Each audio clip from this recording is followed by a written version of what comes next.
I've been in the car business for a long time, and I have seen a lot of salespeople do a lot of different ways of selling. And let's talk about one way, the way that I handled sales for many years in 3 different cities and different states. Let's make a business within a business and turn your salespeople into entrepreneurs. So what's pay per play? Your salespeople need to have a good attitude. They need to be motivated. One way to motivate your salespeople is to have a commission structure that is going to give them the potential to make a lot of money. They need to be able to hit home runs. They need to be excited about the potential of their hard work. So you got to keep that pay plan simple. It's got to be easy for the salespeople to track. No pack, no bullshit, nothing built in metric wise that they can't track. Provide a commission sheet as soon as the deal is finished so they know this is what they got paid the second that they're done with the deal, and there's no surprises when payday rolls around. Another thing you need to do with your salespeople, in my opinion, is give them some power. What do they have power over? What can they do? Your part of your pay plan needs to look into and encourage that power. Can they work deferreds with the customer? I mean, I know they can work cash down. They can work with the customer if there happens to be a trade in there to get them to accept whatever value that you put in on the trade. And then what is their incentive to help push customers back in? Yeah, they can get an easy sale, but is there some kind of pay that goes with bringing a customer back in and not just some mini? They get $50 for bringing a customer back. That's not motivating. Come up with something that's a little bit different. When I bring salespeople in, or when I did bring salespeople in, we always talk to them about our offices were just like a hairdresser station. I don't know if you've ever been around hairdressers or not, but a hairdresser station for many, many years, all the time that I know of, it was an expense. You are providing a shop, an office where they can sit and they can do work. There's a working telephone, there are power, there's lights, there's a welcoming atmosphere. Hopefully, you've got a nice looking place that's welcoming for customers. You provide inventory, and inventory is ready because there's a shop or some type of shop operations. You have a website that's offering to help bring in business, to give customers a way to communicate. And you probably have somebody answering the phone, whether it's a receptionist or not, and you're doing marketing and you're providing a way for business to be attracted to the dealership. That is what your workstations are, your desk, the desk in the office. And we have to explain that to the salespeople. It costs money to have this space. You want this space? I need you to be productive within it.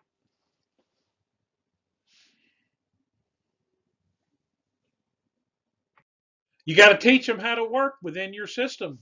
What is it that you need to do as a salesperson at your dealership to be successful? That comes down to training, teaching the salespeople how to be successful in your business. You've got to explain what you mean by the entrepreneurial method. What do they need to do? They need to be out there growing a business of their own within your business. And so you have to teach them. And as a manager or an owner, you've got to be monitoring what they're doing. And you need to work every deal with that aspect of have a contractor and you're trying to help them make a good living, because guess what? That makes you a good living. So the next thing that's very important in this conversation about creating entrepreneurs is helping the salespeople understand their role in that entrepreneurial spirit. They need to understand what it is that they're supposed to do. It's an outside sales job. If you create an inside sales job where they're sitting on their butts, they're scrumming outside, and they're waiting for the up bus, then they're generally not going to do very well. They're leaning on your ability to create business, where instead you need them out creating their own business. They need to be sure that everybody that they come in contact with, everyone in their circle, their hair guy cuts their hair, the people that clean their clothes, the dentist, the people at the grocery store, everyone that they come in contact should know that they sell cars. Everybody on their Facebook pages, on their TikTok, on their Instagram, on LinkedIn, whatever social media that they choose to use, and everybody in their family and everybody that's related to people in their family need to know that these people are selling cars in your market, and that's what they do for a living. They need to be hunting and maintaining relationships, creating bird dogs. We call them bird dogs. Maybe That's not always the best terminology to use in your market, but let me tell you something, it's still the same thing. You're looking for people that are wanting to make a little bit of money out there in the market, in your circle, by telling other people to come do business with you, even if that is salespeople at another dealership, because there is plenty of business at dealerships that do not want to help deep subprime customers, and they just throw them in the trash. And so you just have to hunt and fish and try to find those people and bring them in. And then you need, as a manager or the owner, give those salespeople leeway to go out there and find that business. Spend some time out in the street, not just locked into the dealership behind the desk. The next aspect of being an entrepreneur in the business is to understand what it is that's important. The word inventory is very important in the car business, obviously, but the inventory of cars is the dealership's inventory. The salesperson inventory is the customer list, the customer base. Every name that they can get that's been referred to them or given to them, or someone that they've met, every phone number, any repeat business that they can generate themselves.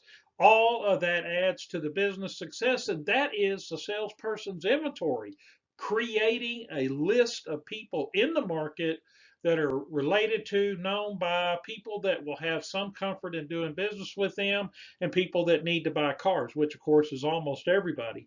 So what method, as you as the owner or the manager, do you accept for your salespeople to get and maintain their inventory of customers?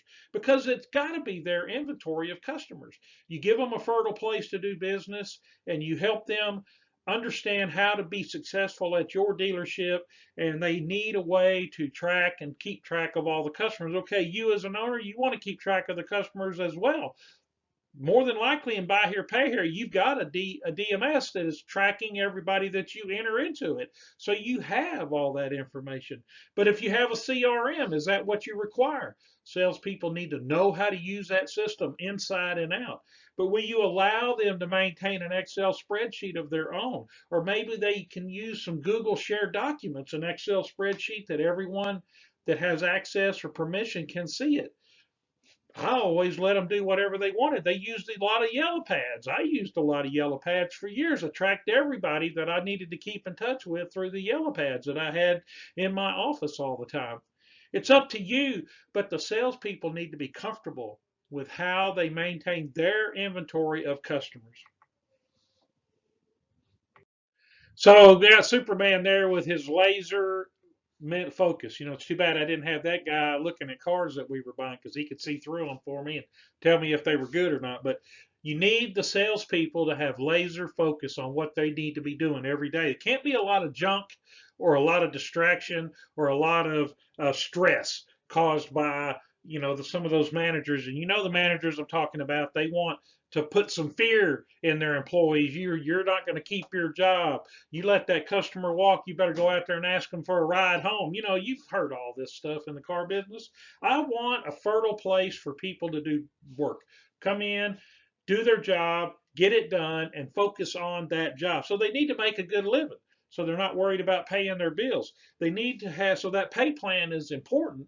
You need to be comfortable with it yourself as the owner, but the salespeople need to be able to make a lot of money if that's the potential is there. They need to be able to make a good living. As an owner or manager, what do you want them to focus on? Down payment, cash down, just moving units, selling old units, whatever it is that you need them to be doing, that you need their focus on. That's where, of course, the pay plan needs to kind of point that direction. The manager does need to be watching. I mean, there is one thing about salespeople, technicians, anybody that the employee wise, manager is the manager, and they need to be managing and monitoring and keeping track, and they need to kind of know if customers are not coming in the building when the salesmen are taking care of them. They've got to be able to keep an eye on that stuff. And they got to keep the salespeople engaged. How do you keep them engaged? Again, you're creating some competition in the dealership. You've got a sales board on the wall that's monitoring how many applications are coming in and who's doing the applications. It's monitoring how many sales or deliveries, and you're keeping track of those ratios. And if your pay plan is consistent and your pay plan is simple enough, everybody knows what everybody's making. And so there's that competition that goes on there. You need to have your salespeople, like I said, maintaining their inventory in that previous slide, because there needs to be a customer base, the old funnel story, fill the funnel, because you need customers every day, every today. They need customers that are going to be somebody that might buy next week, somebody that might buy next month, and they need customers that they know are going to be maturing or getting ready to buy next year. And so all those things are important to keep an eye on as you go forward and keep that focus where it needs to. Another part of it, the entrepreneurial spirit, is I explained it a lot of times to a lot of managers that I trained. I want a wild horse that I have got to kind of pull back on at the dealership. I don't need a dead mule to have to whip trying to get him to do something. I like for my salespeople to work every aspect of the deal. And so look at it like this lawyer standing here. The salesperson is the lawyer. The customer is the client, and you as the manager, whoever's at the desk, that's the judge.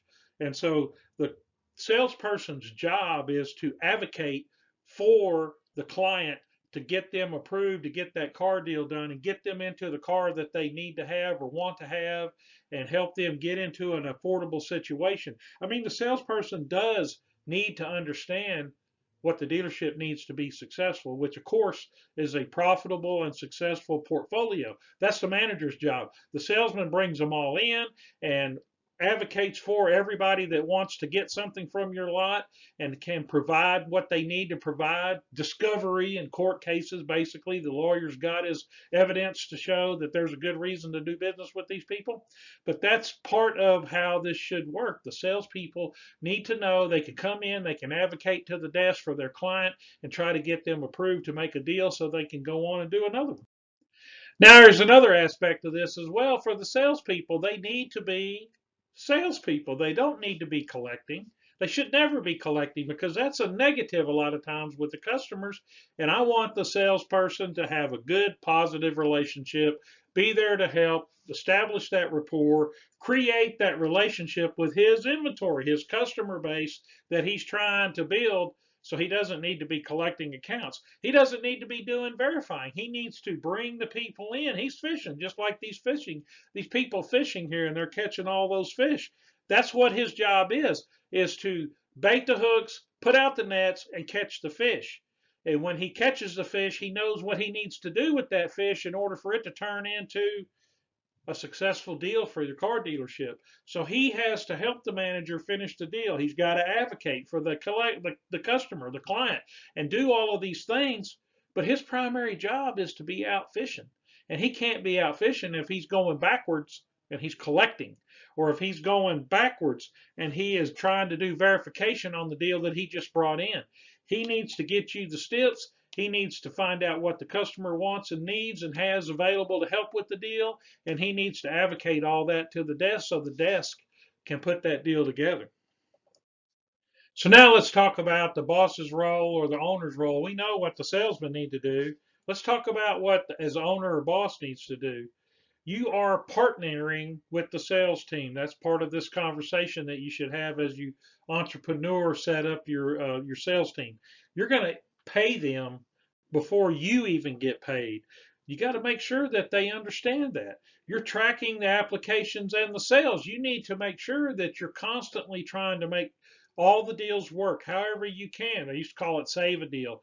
But every deal, when the customer's in the dealership, are you putting the attitude out there and doing the work to make the salesperson understand that it's critical, it's important that we get every deal done with every way that we possibly can. I've heard all the stories of the salesman brings in the application, driver's license, and he doesn't have every little thing, or he doesn't fill out every line, and it gets wadded up and thrown back. Bring it back when it's all done. No, the salesman caught that fish, got them into the dealership, and has brought them to you to advocate on their behalf. Help them get that done so that the customer gets rolled out of there, and then do training, more and more training, to help the salesman do a better job the next time. Make sure that the information is public to the team. What is everybody doing? So put up, like I said before, put up a sales board, a move board, whatever you want to call it. Let's track applications. Let's track things that will help. Important. You can't sell a car without an application. So let's track how many apps we got. Let's track how many ups are coming to the lot that we can actually see. what isn't up? Did they shake hands with him out on the lot? Was it just some guy waiting on the bus, or was it actually somebody that could have been a customer? All those things come from the manager managing the customer, watching the customer, seeing what his salespeople are doing, and continuing to make training. And let's keep everything very simple for the sales team. The pay plan is simple. It's easy to understand. Like I talked about earlier, it's clear, it's concise. They can track it very easily. They get their sales chit or their sales sheet or their commission sheet immediately or as soon as possible after the deal is completed, not next week and not when the paycheck comes out. They know what they got paid on every deal when they got done with the deal. And then make it clear between the salespeople what the ones that are the most successful, what are they doing? How is it that their deals are getting done and maybe the other guy's deals aren't getting done? What is happening to help the new salespeople or the ones that are less successful understand what the successful people are doing? They're probably talking amongst each other, and that's something to encourage, that they're talking amongst each other. And the old the great player on the team can help bring everybody up and make the team more successful, and that's a great thing to encourage. And then train and train and train. That's just something that's missing all the time. I read a story on Facebook about that just the other day, where a dealership owner went to another dealership to buy a particular vehicle that he wanted to get, and he ran into a salesman that after the second or third question trying to qualify, the salesperson actually said, "Yeah, you're starting to irritate me." That's an untrained salesperson, shouldn't even be talking to a customer. So the boss's role is to create a fertile ground for the salespeople to be successful, and let the salespeople go out there and catch all the fish they can possibly catch, and let the manager, whoever is in charge of working and completing and putting the deals together, filter through the customers and decide who's going to be on the portfolio. Because in the end, the team needs to understand that that is the bottom line. We have to have enough of the right people coming in the building. We have to close those deals, but we need a successful portfolio.